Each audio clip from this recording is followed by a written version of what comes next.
نے آٹا لگایا، حضور مسکرائے، غصہ نہیں کیا، پھر گئے، آٹا صاف کیا، دھلا بازو کو، ناپاک نہیں ہوتا آٹا، لیکن پھر بھی ایک عادت ہوتی ہے نظافت اور طہارت و پاکیزگی کی کہ لگ جائے تو بندہ دھلتا ہے۔ حضور پھر آئے، پھر لگا لیا، پھر حضور نے کپڑے پہنے، صاف کر کے کپڑے پہنے، اب یوں ہاتھ لگا کے کھڑی ہو گئی۔ حضور باہر نہیں جانے دوں گے، میرے محبوب کو غصہ نہیں آیا، کہتے عائشہ جانے دو نا، کام ہے۔ کیا لہجہ تھا میرے نبی، جانے دو نا، کام ہے، کہ نہیں آقا جانا نہیں ہے، آج میری ایک خواہش پوری کرے۔ حضور فرماتے کیا؟ کہنے لگے میرے باپ نے کہا تھا بیٹی اگر حضور اکیلے مل جائیں نا تو اپنی مغفرت کی دعا کرا لیں۔ واہ، بہت سبحان، سوچے ذرا ہم لوگ، سوچے بیٹی اگر اکیلے حضور مل جائیں اپنی مغفرت کی دعا نبی سے کرا لینا۔ میرے نبی نے اتنا سنا، ہاتھ اٹھ گئے نبوت والے، اے اللہ میرے عائشہ کی مغفرت فرما، میرے عائشہ کی بخشش فرما۔ اتنا کہنا تھا، ام المومنین عائشہ صدیقہ زمین پہ لوٹ پوٹ ہونے لگتی ہے جیسے بچے زمین پہ مچلا کرتے ہیں۔ آقا فرماتے ہیں عائشہ یہ کیا کر رہی ہو؟ آقا میں کتنی خوش نصیب ہوں جس کے لیے آپ نے ہاتھ اٹھا کے مغفرت کی دعا کر دی ہے۔ میرے نبی نے کہا تھا اے عائشہ جو دعا میں نے تیرے لیے اب کی ہے روزانہ 2 مرتبہ یہی دعا اپنی امت کے گناہگاروں کے لیے میں کیا کروں۔ نعرہ تکبیر، نعرہ رسالت، جشن میلاد النبی، عظمت اولیاء کرام، نعرہ تکبیر، نعرہ رسالت۔ یہ رویے گھر میں رکھو۔ واہ، ہاں حالات خراب ہے، حالات پیر صاحب سے جا کے کہہ رہا ہے ڈوری دے دو، کیوں کہ میاں بیوی میں بن نہیں رہی۔ ہاں کہہ رہا ستارے ملا دو، ستارے ملانے کو، جس سے ستارے ملوا دیا اس کے 10 سال سے نہیں ملے اپنی بیوی سے ہے، اس میں روز چنتا بیلن چل جا، اس سے کہہ رہا ستارے ملا دو۔ او بھائی ستارے تیرے میرے بس کی بات نہیں ہے، ستارے رب کی قدرت کی بات، رب کی قدرت کی بات ہے۔ اور ستارے ملانے کا نقصان سمجھتے ہو ستارے ملانے کا نقصان؟ جا کے کہہ رہے حضرت جی روزانہ چھوٹتے تو میں ہو رہی ہے، کوئی ڈوری دے دو جو تو میں بند ہو جائے۔ حضرت بھی کم تھوڑی تھے، 3 تعویذ دیے، ایک تعویذ 786 کا تھا، 3 تعویذ کتنے کے ہو گئے؟ جوڑتے رہنا گھر جا کر ہے نا، 2200 روپے کے 3 تعویذ اس کے ہوئے۔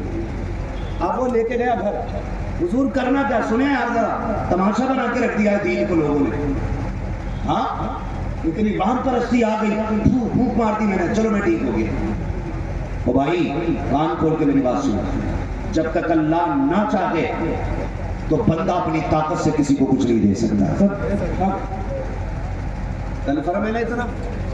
شک ہے اس بات پہ؟ نہیں، اللہ کی مرضی کے بغیر کچھ نہیں مل سکتا۔ ولی بھی تب دے گا جب اللہ راضی ہو۔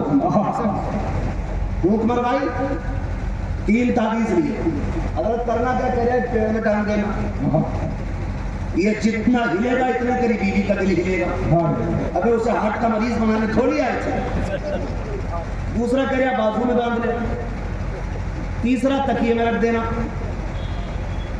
کتنے ہو گئے جی؟ کتنے تعویذ ہو گئے؟ 3 ہو گئے نا، 3۔ جب بیوی نے پیڑ میں لٹکا ہوا تعویذ دیکھا، یہ کیا ہے؟ کہا کچھ نہیں، اس سے برکت آئے گی۔ جب بازو والا دیکھا نا، یہ کیا ہے؟ مرد دیکھو مرد، یہ کیا بازو والا؟ کہہ رہے کچھ نہیں، وہ جو ہے نا رات کو کئی بار آنکھ کھل رہی تھی تو نیند کا تعویذ لائے اپنے لیے، تو 2 میں تو بچ گیا۔ وہ جو تکیے میں تعویذ رکھا تھا نا بیوی کے، انہیں صبح اٹھ کے جیسے گلاب جھاڑا نا نکل پڑا، اس کے دماغ میں بات آئی لگتا ہے کہ مجھے مروانے کے چکر میں تعویذ کرے پڑا۔ اب تک تو گالی کی اور اسی دن سے چینٹا چلنا شروع ہو گیا، پھر لٹکیاں چلتی ہیں، پھر طلاق کی نوبت آتی ہے۔ اس سے گھر نہیں سنورتے، گھر ایسے سنوریں گے جب گھر میں جھگڑے ہوتے ہوں تو زندگی مدینے والے کی پڑھا۔ اگر بیوی کو اس شعور نہ ہونا تو پھر عائشہ صدیقہ کی بات بتاؤ، پھر خدیجہ الکبریٰ کی کہانی بتاؤ، پھر انہیں بتاؤ میرے نبی نے ازواج کے ساتھ زندگی کیسے گزاری ہے، پھر دیکھو خدا کی قسم کیسے برکتیں آئیں گی۔ جاؤ کہ ماں بہن بیٹیوں کو بتا دو، کوئی پیر تمہیں جنت نہیں دے گا، کوئی ڈوری تمہیں جنت تک نہیں لے کے جائے گی۔ اگر تمہیں جنت میں جانا ہے اپنے شوہر کو راضی کرنا پڑے گا، اس لیے کہ اگر شوہر راضی ہوتا ہے تبھی عورت سے خدا راضی ہوتا ہے۔ سبحان اللہ۔ پورا زور اس بات پہ دیا جا رہا ہے شوہر روٹے تو روٹے بابا نہ روٹے، گھٹنوں سے گھٹنی ملا کے بیٹھ رہی ہے، کہہ رہی ہے ایسا جھاڑ دو کہ یہ سر میں درد ہی نہ ہو۔ بے غیرت ہو گئے ہم لوگ، بند کریں یہ تماشے۔ عورتوں کا نہ پیروں کے پاس جانا جائز ہے اور نہ مزاروں پہ جانے کی اجازت ہے۔ تم اگر بیمار ہو جاؤ وہ کرو جو نبی کی فاطمہ نے کیا، وہ کرو جو علی نے کیا۔ اگر تو بیمار ہو جائے رب کی بارگاہ میں مصلی بچھا، رو کے رب کو دکھا، قرآن کھول کے بیٹھ، ایک دو آیتیں پڑھ، پھر رب کی بارگاہ میں ہاتھ اٹھا۔ خدا کی قسم کوئی پیر کوئی تعویذ اس وقت تک نہیں دے گا جب تک خدا نہیں دے گا، اور خدا سے لینے کا طریقہ یہ ہے مصلی بچھا دیا کرو، سجدے میں آ جایا کرو، جو سجدے میں آ جاتا ہے وہ رب کے بے پناہ قریب ہو جایا گا۔ بیٹیوں سے جا کے پڑھو، عبادت گزار رب سے اپنے گناہوں کی توبہ کریں۔ آپ سے بھی گزارش ہے، دعائیں قبول نہیں ہو رہی ہے تو توبہ کیا کریں۔ البتہ ہم لوگ بریلوی لوگ ہیں، سنی لوگ ہیں، ہم بزرگوں سے پیار کرنے والے لوگ، بزرگوں کی نسبتوں سے پیار کرنے والے لوگ، تجھ سے در سے سگ سے مجھ کو نسبت، میری گردن میں بھی ہے دور کا ڈورا تیرا۔ ہاں منصوب شہ ہماری کوئی بھی ہو، ولی کا مزار ہمارے لیے شرف کی جگہ ہے، برکت کی جگہ ہے، اس کی کوئی بھی منصوب جگہ ہمارے لیے برکت کی جگہ ہے، لیکن ہر جگہ کو جب بھی دیکھنا یا چومنا ہے شریعت کی حدوں میں رہ کے اس کو دیکھنا یا چومنا ہے۔ شریعت کی حدوں سے باہر ہونے کے بعد جانتے ہو میرے نبی نے فرمایا تھا شریعت کا قانون اتنا سخت اور مضبوط ہے، لو سرقت فاطمہ بنت محمد لقطعت یدہا، میرے نبی نے کہا تھا اگر میری بیٹی بھی چوری کر لے تو شریعت کے قانون کے دائرے میں میری بیٹی کا بھی ہاتھ کاٹا جائے گا۔ اسلام جو جس کا اتنا سخت قانون ہے کہ جو بانی اسلام کا اپنا قانون اپنی بیٹی کے حق میں یہ ہے، تو آج کے لوگوں کے لیے کیا ہونا چاہیے؟ ہمیں کیا کرنا ہے؟ کوشش یہ کرنی ہے اپنی بیٹیوں کی حفاظت کرنی ہے، انہیں کنیز فاطمہ زہرا بنانا ہے، انہیں دین سکھانا ہے۔ ہم اپنے مذہب بازاروں کے خانقاہوں کے ذمہ داران سے کہنا چاہیں گے آپ کے سامنے جو بھی غلط کام ہو اسے اگر ہاتھ سے روک سکتے ہیں فوراً بند کیا جائے۔ کہ یہ تماشا نہیں چلے گا، یہ حضور کا دین ہے، یہاں پر صرف ڈرامہ نہیں ہوگا، یہاں وہ ہوگا جو خدا کو بھی پسند ہوگا، مصطفیٰ کو بھی پسند ہوگا۔ سبحان اللہ۔ ہر شخص کی ذمہ داری، ہر شخص کی ذمہ داری ہے۔ اور ہمارے بھائی کیا نام ہے شاہ عالم بھائی نے بتا دیا کہ یہ مزار نہیں ہے، خود انہوں نے مجھے بتایا مزار نہیں ہے۔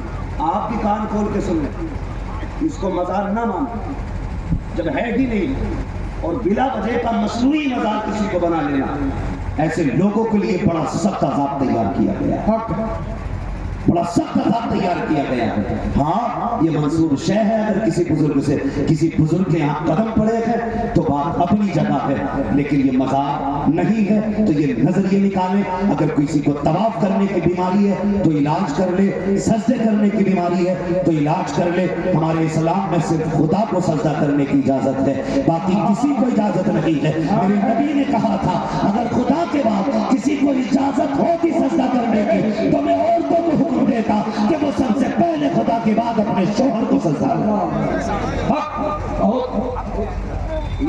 یہ علیہ نہیں ہماری قوم کا، یہ علیہ نہیں کورٹ میں جا کے سلام کر لے گی، کچہری میں جا کے سلام کر لے گی، تھانے میں جا کے سلام کر لے گی۔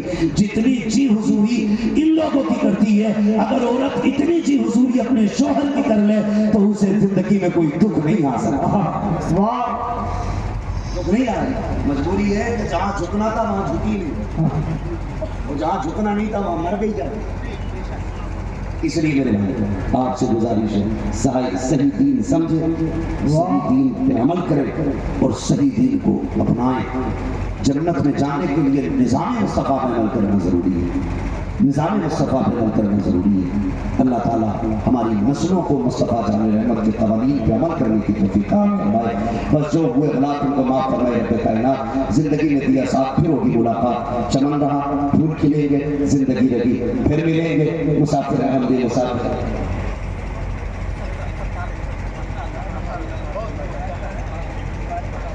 کی فرمائش ہو رہی تھی ہمارے بھائی نے،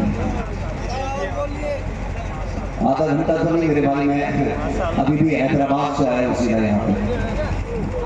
میرے بھائی میری بات سنیں، وقت کافی ہو چکا ہے اور یہ ہمارے پرشاسن کے لوگوں کی بھی اپنی ذمہ داریاں ہیں، ڈیوٹیاں رہتی ہیں، سب کے ساتھ صلہ رحمی ہونی چاہیے۔ بھائی کیا مسئلہ ہے، بیٹھے ہوئے کافی لمبی ڈیوٹی ہو گئی ہے اور پوری رات تقریر ہو اور عمل نہ ہو تو پھر نتیجہ کچھ نہیں ہے۔ 1 گھنٹہ ہو گیا، بہت ہو گیا۔ میرے بھائیوں کی فرمائش ہے کہ شجرہ پڑھ لیا جائے، ذرا پھر شجرہ سن لیں اور ذرا کہہ دیں سبحان اللہ۔